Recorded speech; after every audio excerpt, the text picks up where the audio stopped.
முரசொலி தலையங்கத்தில் இந்திய குடியரசின் முன்னாள் தலைவர் ராம்நாத் கோவிந்த் RSS இயக்கத்தை புகழும் தேவைக்காக அண்ணல் காந்தியாரின் வரலாற்றை திரித்து பேசியிருக்கிறார். அவரது உரை தவறானது மட்டுமல்ல, கண்டிக்கத்தக்கது என்றும் இது காந்தியாருக்கு ஏற்படுத்தும் அவமானம் என்றும் சுட்டிக்காட்டியுள்ளது.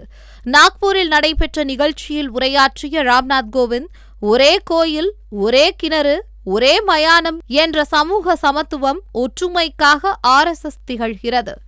ஏழ்மையான பகுதிகளில் கல்வி, சுகாதாரத்தை மேம்படுத்த தொடர்ந்து பல சமூக சேவைகளை இந்த அமைப்பு செய்து வருகிறது.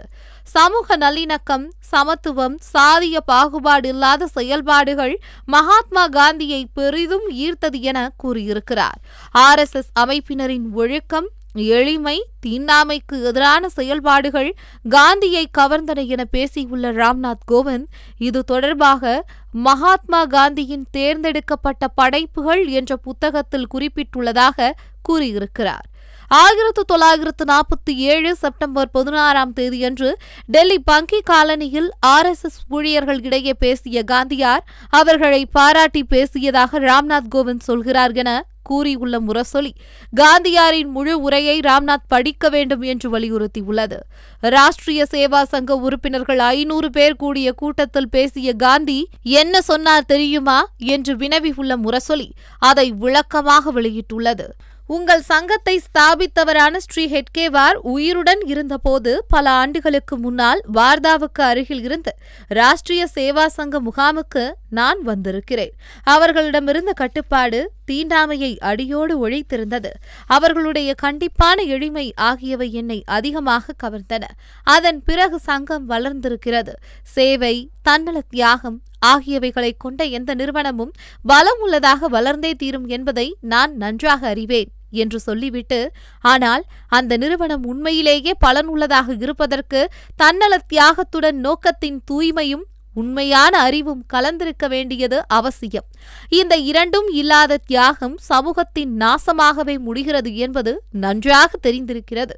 ஆரம்பத்தில் பாடப்பட்ட பிரார்த்தனை கீதம் இந்திய தாயையும், இந்து கலாச்சாரத்தையும், இந்து மதத்தையும் போற்றுகிறது என்று கூறியதாக முரசொலி கூறியுள்ளது.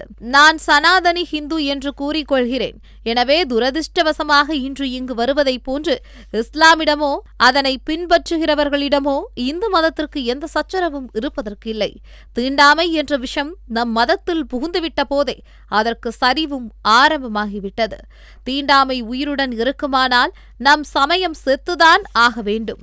அதேபோல இந்தியாவில் இந்துக்களை தவிர வேறு யாருக்கும் இடமில்லை என்று இந்துக்கள் நினைப்பதாய் இருந்தால், இந்துக்கள் அல்லாதவர்கள், முக்கியமாக முஸ்லிம்கள் இங்கே வாழ விரும்பினால் இந்துக்களின் அடிமைகளாகத்தான் வாழ வேண்டும் என்று நினைத்தால் இந்துக்கள் இந்து மதத்தையே கொன்று விடுகிறார்கள் என காந்தியார் பேசியதாக முரசொலி விளக்கியுள்ளது.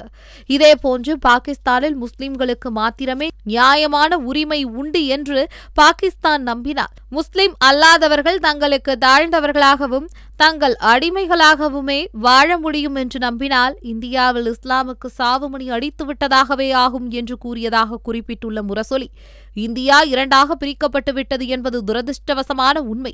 இதில் ஒரு பகுதி வெறி பிடித்து போய் ஆபாசமான செய்கைகளை செய்து வருமானால் அதனால் இன்னும் ஒரு பகுதியும் அதே போல செய்ய வேண்டுமா? தீமை செய்தவர்களுக்கு திருப்பி தீமையையே செய்வதில் லாபம் ஏதும் இல்லை. தீமை செய்தாருக்கும் நன்மை செய்யுமாறு மதம் நமக்கு போதிக்கிறது என்று தெரிவித்தார் என்று முரசொலி சுட்டிக்காட்டியுள்ளது. இந்துக்களில் ஏராளமானோர் ஒரு குறிப்பிட்ட வழியில்தான் தாங்கள் செல்ல வேண்டும் என்று விரும்புவார்களானால் அந்த வழி தவறானதாகவே இருந்தாலும் அவர்களை யாரும் தடுத்துவிட முடியாது. ஆனால் அவர்கள் போகும் வழி தவறானது என்று சொல்லவும் அவர்களை எச்சரிக்கை செய்யவும் ஒரு தனி நபருக்கு உரிமை உண்டு. இதையே நான் செய்து கொண்டிருக்கிறேன் என்று காந்தியார் சொன்னதை முரசொலி வெளிச்சம் போட்டு காட்டியுள்ளது.